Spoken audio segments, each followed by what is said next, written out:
어르신, 혹시 나이 드니까 기운이 없지 입맛이 없는 건 당연하지 하고 대수롭지 않게 넘기고 계십니까?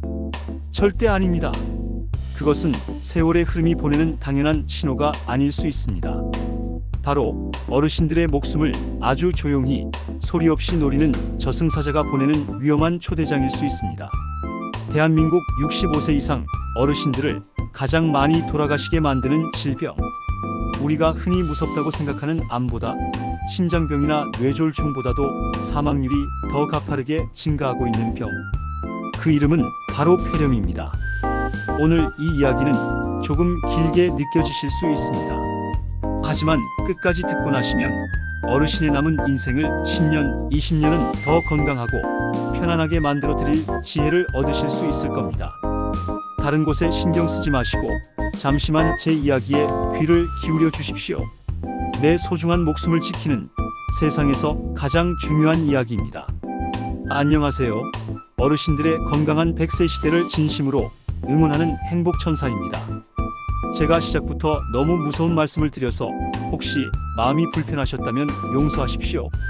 하지만 제가 이토록 강하게 말씀드리는 이유는 너무나 많은 어르신들이 이 폐렴이라는 병을 얕보고 계시다가 손 쓸 수 없는 지경에 이르러서야 병원을 찾으시는 안타까운 상황을 너무나 많이 보았기 때문입니다.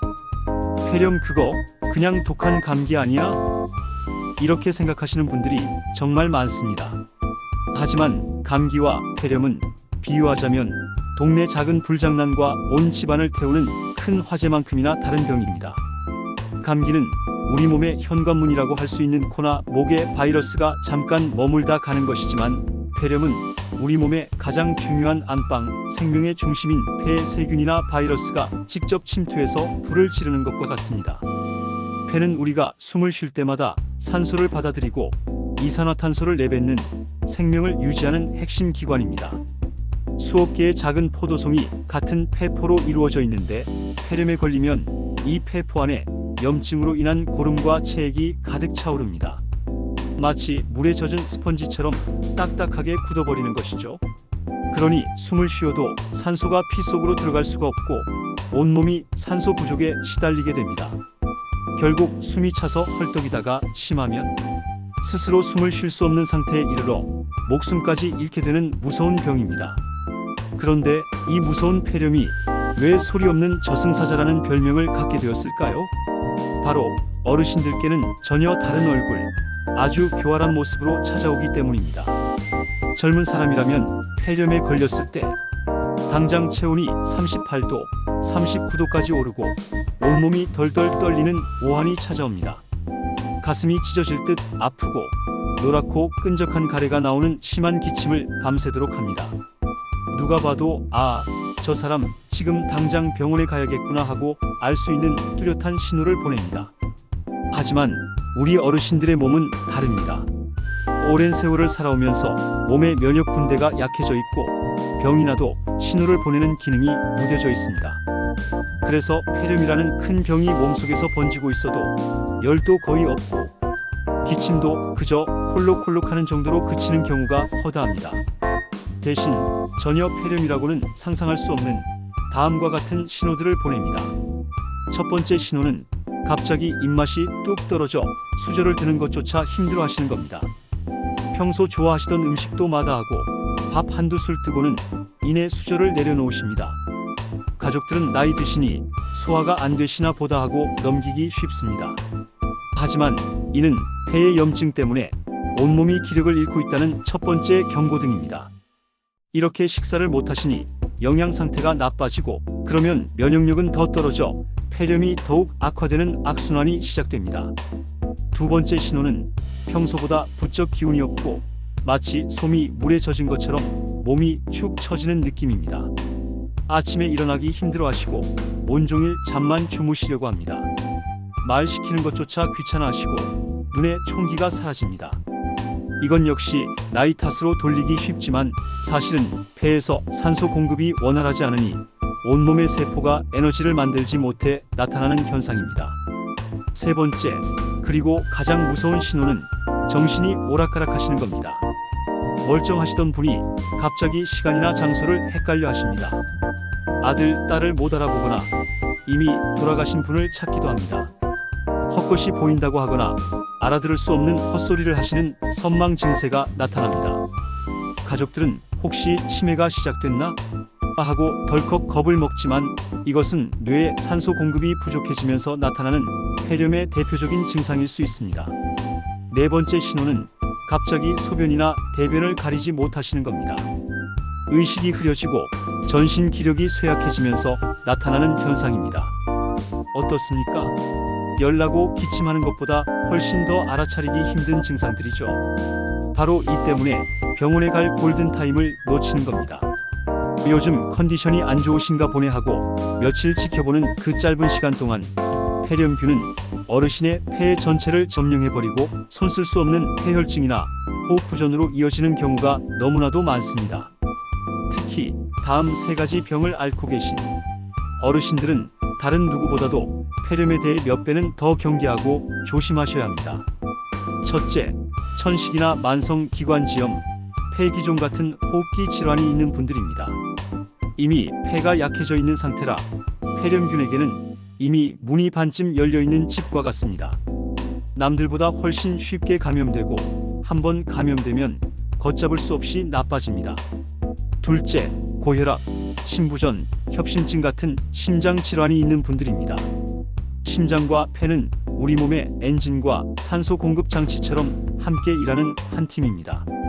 폐에 문제가 생겨 산소 공급이 힘들어지면 심장은 부족한 산소를 어떻게든 온몸에 보내려고 무리하게 펌프질을 하게 됩니다. 이미 약해져 있는 심장에게는 너무나 큰 부담이 되어 심장 기능이 급격히 나빠질 수 있습니다. 셋째, 당뇨병을 앓고 계신 분들입니다. 혈액 속에 설탕이 많아지면 우리 몸을 지키는 군대인 백혈구의 기능이 뚝 떨어집니다. 군인들이 힘을 못 쓰니 세균이 쳐들어와도 제대로 싸우지 못하는 것이죠. 또한 세균은 당분을 아주 좋아해서 당뇨 환자의 몸은 세균이 번식하기에 아주 좋은 환경이 됩니다. 그리고 노인성 폐렴의 가장 큰 원인 중 하나, 바로 흡인성 폐렴에 대해 반드시 아셔야 합니다. 말이 좀 어렵지만 쉽게 말해 음식이나 침, 위상 같은 것들이 식도가 아닌 기도로 꿀꺽 잘못 넘어가서 생기는 폐렴입니다. 우리 목구멍에는 후두덮개라는 일종의 교통경찰이 있습니다. 음식을 삼킬 때는 기도를 탁 막아주고 숨을 쉴 때는 식도를 막아주는 역할을 하죠. 그런데 나이가 들면 이 교통경찰의 움직임도 둔해집니다. 그래서 음식물을 삼킬 때 미처 기도를 다 막지 못해 음식물 찌꺼기가 기도로 훅 들어가는 경우가 생깁니다. 이게 바로 사례가 들리는 이유입니다. 젊을 때는 사례가 들리면 홀록 하고 강력한 기침으로 뱉어내지만 어르신들은 기침하는 힘도 약해져서 미처 다 뱉어내지 못한 이물질이 폐 속까지 들어가게 됩니다. 더 무서운 것은 주무시는 동안 나도 모르게 일어나는 무증상 흡인입니다.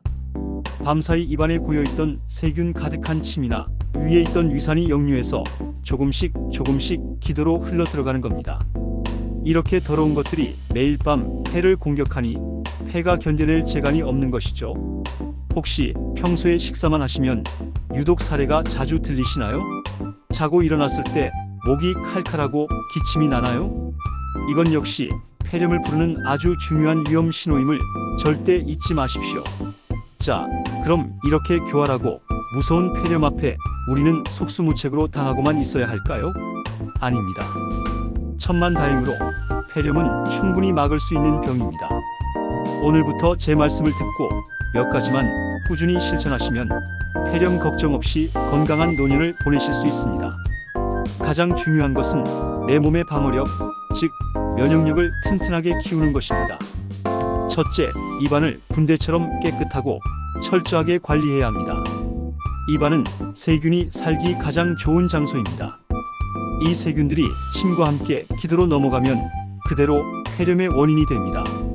식사 후에는 물론이고 특히 주무시기 전에는 반드시 꼼꼼하게 양치질을 하십시오. 잇몸과 혀까지 부드럽게 닦아주시는 게 좋습니다. 틀니를 사용하신다면 매일 밤 빼서 전용 세정제로 깨끗하게 닦아 보관하셔야 합니다. 입안이 깨끗하면 흡인성 폐렴의 위험을 절반 이상 줄일 수 있습니다. 둘째, 식사 습관을 완전히 바꾸셔야 합니다. 식사는 전쟁과 같이 중요하게 생각하셔야 합니다. 절대로 누워서 혹은 비스듬히 기대서 식사하지 마십시오. 반드시 식탁에 허리를 꼿꼿이 세우고 앉아 턱을 살짝 아래로 당긴 자세로 식사하는 것이 좋습니다. 음식은 한 번에 많이 넣지 마시고 최소한 20번 이상 천천히 꼭꼭 씹어서 삼키십시오. 식사를 마친 후에는 바로 눕는 것이 최악의 습관입니다. 위산이 역류하여 기도로 넘어갈 수 있습니다. 최소 30분에서 1시간 정도는 앉아 있거나 가볍게 움직이며 소화를 시키는 것이 중요합니다. 셋째, 내 몸의 기초 체력을 기르셔야 합니다. 잘 드시고 잘 주무시고 꾸준히 움직이는 것이 기본입니다. 식사를 거르지 마시고 특히 살코기나 두부, 계란 같은 단백질을 충분히 드셔서 근육의 힘을 키우셔야 합니다. 근육은 팔, 다리에만 있는 것이 아니라 숨 쉬는 호흡 근육에도 필요하기 때문입니다. 물을 자주 마셔서 가래가 묽어지게 하는 것도 중요합니다. 잠을 푹 주무셔서 낮 동안 지친 몸이 회복할 시간을 주시고 햇볕이 좋을 때는 가볍게 산책하며 맑은 공기를 마시는 것만으로도 큰 도움이 됩니다. 그리고 마지막, 이 모든 노력과 더불어 가장 확실하고 강력한 무기, 바로 예방접종이라는 무적 방패를 차는 것입니다. 우리 어르신들께는 나라에서 공짜로 무료로 지원해드리는 고마운 예방주사가 두 가지나 있습니다. 바로 독감 예방주사와 폐렴구균 예방주사입니다. 독감에 걸리면 온몸의 면역력이 바닥으로 떨어지고 호흡기 점막이 손상되어 폐렴균이 침투하기 아주 좋은 환경이 됩니다. 그래서 독감을 폐렴으로 가는 급행열차라고 부르기도 합니다. 그러니 매년 가을철 절대로 잊지 마시고 독감 주사를 꼭 맞으십시오. 그리고 폐렴을 일으키는 가장 흔하고 독한 세균인 폐렴구균을 막아주는 폐렴구균 주사는 더욱 중요합니다. 이 주사는 65세 이상 어르신이라면 평생 딱 한 번만 맞으면 그 효과가 쭉 이어집니다. 보건소나 가까운 지정병원에 가시면 신분증만 보여주시면 무료로 맞으실 수 있습니다. 이게 바로 내 목숨을 지키는 가장 확실하고 값싼 보험입니다. 돈이 드는 것도 아니니 아직 안 맞으셨다면 망설일 이유가 전혀 없습니다. 당장 달력에 표시해두고 가까운 시일 내에 꼭 맞으시길 바랍니다. 우리 어르신들, 이 나이에 뭘 더 하겠어 하는 무기력한 생각은 오늘부로 깨끗이 버리십시오. 오늘 제가 알려드린 대로 입안 청결하게 관리하고 식사 습관을 바꾸고 꾸준히 움직이고 예방주사라는 든든한 방패까지 갖추시면 저승사자보다 무서운 폐렴도 얼마든지 이겨낼 수 있습니다. 건강하게 100세까지 사랑하는 자식들과 귀여운 손주들 재롱 보시면서 행복하게 사셔야지요. 그리고 이 영상을 혹시라도 보고 계시는 자녀분들이 있다면 간곡히 부탁드립니다. 지금 바로 부모님께 전화 한 통 드리십시오. 그리고 이렇게 여쭤보세요. 아버지, 어머니, 혹시 폐렴 주사 맞으셨어요? 아직 안 맞으셨다면 더 늦기 전에 당장 손잡고 병원에 모시고 가십시오. 값비싼 보약이나 용돈보다 부모님의 건강을 미리 챙겨드리는 것이야말로 세상에서 가장 큰 효도입니다. 오늘 저의 긴 이야기가 어르신들의 건강하고 행복한 삶에 큰 보탬이 되었기를 진심으로 바랍니다. 부디 건강하십시오. 감사합니다.